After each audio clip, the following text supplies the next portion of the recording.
Bonjour, dans la série Photoshop, nous allons voir aujourd'hui les outils de sélection, partie 1. Premièrement, j'ouvre Photoshop, je vais ouvrir un fichier, ici, une image. Dans un premier temps, les outils de sélection se retrouvent dans notre palette flottante ici, l'outil. Remarquez que dans cette palette flottante, dans l'outil, il y a deux petites flèches ici en haut qui nous permettent de mettre le menu de deux façons différentes. Je peux le mettre comme ça ou comme ça. Donc, un des outils de sélection de base dans Photoshop, c'est le rectangle. Alors, il nous permet de choisir une partie de l'image. On peut aussi faire des sélections avec un ellipse, des outils qui sont en rangée ou en colonne. La plupart du temps, nous utilisons l'outil de sélection en rectangle, qui nous permet, si on tient Shift enfoncé, de faire des carrés. Si on ne le tient pas enfoncé, ça nous permet de faire peu importe la forme qu'on veut avoir. Alors, supposons que j'ai un collègue comme ça, que j'ai besoin d'avoir son image pour aller dans un autre document. Ah bien, je peux la sélectionner dans cette image. Je fais Édition, Copier. Je fais Fichier, Nouveau. Et remarquez maintenant une chose. Quand vous copiez une partie d'image dans une image, il va garder la résolution de l'image. Donc, si l'image arrière était à 300 pixels au pouce, quand je vais faire copier, coller dans un nouveau document, il va conserver la résolution de 300 pixels au pouce. Évidemment, la taille va être la taille de notre personne. Maintenant, je fais Édition, Coller, et j'ai ma nouvelle image. Remarquez une chose aussi, en haut, cette image n'est pas sauvegardée, elle s'appelle sans titre, elle est à 66% de son affichage. Donc, je peux la diminuer, comme ça. Maintenant, si je regarde mon image originale, elle est à 16,7%. Donc, si je prends cette image, je la ramène ici, vous voyez que les deux images ont la même résolution, donc ils vont avoir à peu près la même taille au même pourcentage d'affichage. D'accord? C'est une première façon de faire une sélection, de copier un élément dans une image, de le coller dans un nouveau document.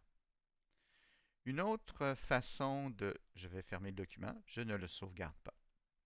Une autre façon de faire des sélections, c'est les outils ici de lasso. On a le lasso en normal, disons en rond, et le lasso polygonal. Généralement, on utilise le lasso polygonal. Le lasso rond permet des sélections peut-être, mais un petit peu plus complexe quand on veut sélectionner par exemple une tête. C'est plus difficile à sélectionner. C'est possible, mais plus difficile. C'est beaucoup plus utilisé pour sélectionner des grandes sections ou isoler des grandes sections. Alors, j'utilise personnellement, et à peu près tout le monde, le lasso polygonal parce qu'il est plus facile à maîtriser. Alors, si je zoome dans la tête du monsieur ici, je peux, en cliquant, comme ça, je tire, je peux aller sélectionner des parties de l'image d'une façon beaucoup plus précise. Vous voyez que je clique plusieurs fois à plusieurs endroits et j'amène mon élément de sélection un peu plus loin toujours. Évidemment, sélectionner des cheveux, c'est toujours une chose très complexe.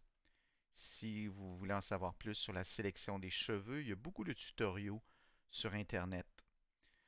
Ici, je vais continuer ma sélection et vous voyez qu'avec le lasso polygonal est beaucoup plus facile à maîtriser et beaucoup plus précis.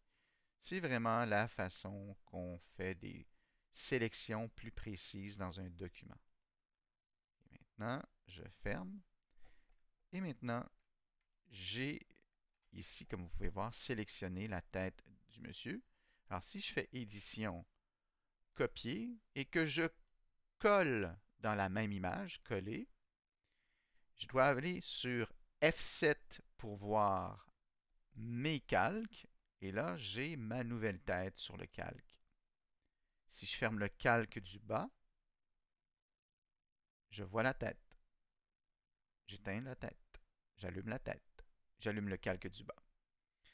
Alors, ce que ça me permet de faire, si je prends l'outil de déplacement, d'aller sur le bon calque, je peux me permettre de prendre la tête de monsieur et de l'amener sur Madame ici, par exemple.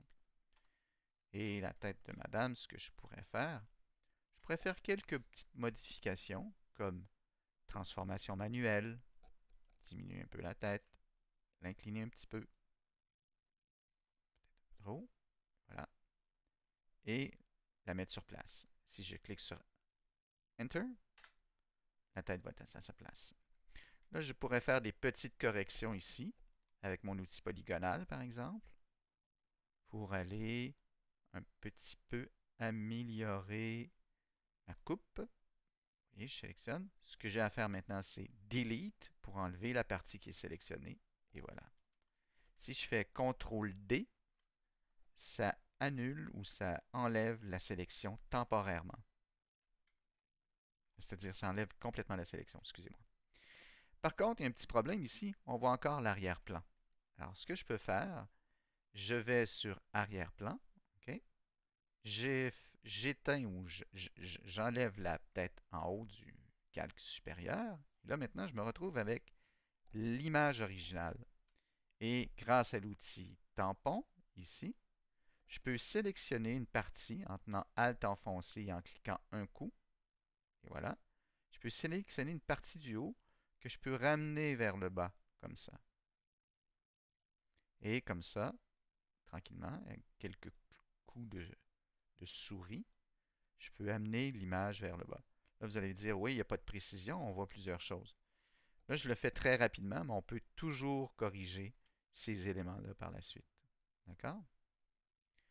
Je vous avoue que c'est un petit travail à faire, mais qui est quand même pas trop complexe.